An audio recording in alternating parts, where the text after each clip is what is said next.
My name's Jessie Stanley. I'm a graphic designer and visual artist. So I've brought in Colours magazine. I discovered Colours magazine while I was at university, and I guess it was the start of discovering that graphic design can contribute to the world in a really positive way, beyond just commercially, that it can be utilised for cultural production also. So Colours magazine was founded by Tibor Carmen and Luciano Benetton, and really a magazine that managed to blow open the world for anyone that read it, expose people to all different facets of life that they wouldn't normally experience. And so that was the start of me discovering the route I wanted to try and embark on with graphic design. It was another thing I discovered while I was at university, and it was first published in the 60s as a call to arms, I guess, for designers to turn away from only focusing on designing things for consumer production, and to think about how they could use their skills for cultural production and to contribute positively to the world. And then in, I think, 2001, it was reinvigorated by a bunch of contemporary designers. And I guess I spent the early part of my career trying to meet as many of those designers and find inspiration and sort of figure out more of my own path through that experience as well. I spent a little bit of time at Fabrica, which is actually where Colours magazine is produced also. And then I went on to do an internship for Dunbar at Studio Dunbar. He was a signatory. Spent some time in London meeting as many of the signatories as I possibly could. People like Alan Fletcher. Yeah, so that was a really inspiring time. I think that the Australian industry really evolved more in a time of a global world, so it's very difficult to see unique Australian traits. I think the early prints and printed work is definitely, you can see Australian symbols and more unique icons in there than today, perhaps. I guess that, in order to sort of move forward in a field, you need to understand where it's come from. And I think that if we want to develop the Australian industry further, then we really need to understand our own roots. And also equally important is understanding how we fit into the world as well. Well, I guess it's not only the industry that's evolved. My career has evolved a little more towards visual art than graphic design alone. And I am practicing today more as a visual artist than as a graphic designer, though I use my graphic design skills frequently.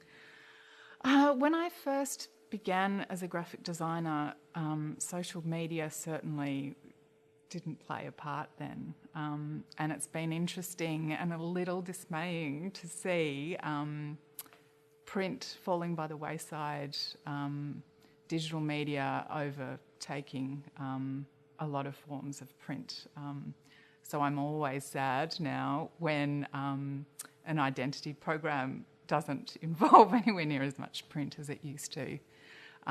But by the same token, social media has really democratised communication a lot and brought a lot of positives too. So, it's just that craft of print and paper and, the sort of magic of that I'll always miss. As my career has progressed, I've always been drawn towards creating self-initiated projects. So that really removes the content coming from a client and also really removes the consumer aspect of it. And really, for me, it's about sort of focusing on that main drive, which is communicating important ideas. And as much as Colours magazine was an inspiration for me while I was at university, it is equally now in my visual art practice too. Sure. So I'm doing my first residency coming up at the end of October for a festival in Brunswick called More Arts. So I'll be based at Moreland Station Waiting Room. And my master's research question at this point in time is how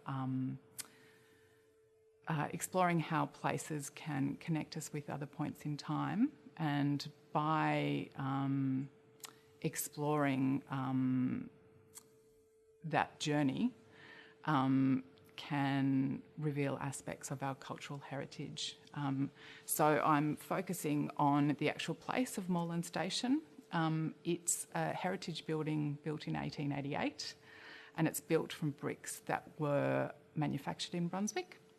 Not only were they manufactured in Brunswick, the clay for the bricks was sourced locally, and then after the bricks were made, they were transported via rail up to Moreland Station. So there's this beautiful real passage from the station back to the clay holes. A reoccurring theme, I guess, in my work is looking at the complexity of life on Earth, and then comparing that with sort of a macro view of the universe. So this project really explores that. So it's the complexity of evolving a city or town of Brunswick, but then taking that journey back through in time and space back to the geology that allowed that in the first place, of the clay that we've built this incredibly complex city on now. Sorry. That was a group exhibition at Pin-Up Gallery in Collingwood, and it was commissioned by Kettle One Vodka, and they wanted craftspeople to I guess, explore and exhibit how they use craft within their own work. So I chose to communicate something that I think is a burning issue in Australia, and that's Aboriginal culture, reconciliation, and acknowledgement of the importance of their culture. So I embarked on a few months of learning about Indigenous language, and discovered a whole lot of really alarming facts. So I created these prints that you needed a light box to reveal the information sort of hidden within them. And I often use some sort of level of interaction from the audience as a way of, hopefully engaging and involving them in the work as well. I think when you discover something yourself, it sort of resonates more. So with that series of prints, it took the audience on a bit of a journey of discovering where Indigenous language is at today, and from, I think, around 250 Indigenous languages that used to exist, now there are 17 that are alive and spoken today. I think that beyond trying to do a good job and trying to contribute positively, it's not something that I feel like I can answer. I think that's for the industry. But I guess I think what's interesting about contributions and what's sort of contributed to my career is my mother was a graphic designer as well, and I grew up going to press checks early in the morning, that smell of print. Mum was very passionate about graphic design, and often dinner table discussions were about jobs she was working on. And then when I started my studio, she was an invaluable wealth of knowledge, and she was always generous in helping me with every little thing that you don't think of before you start your own studio.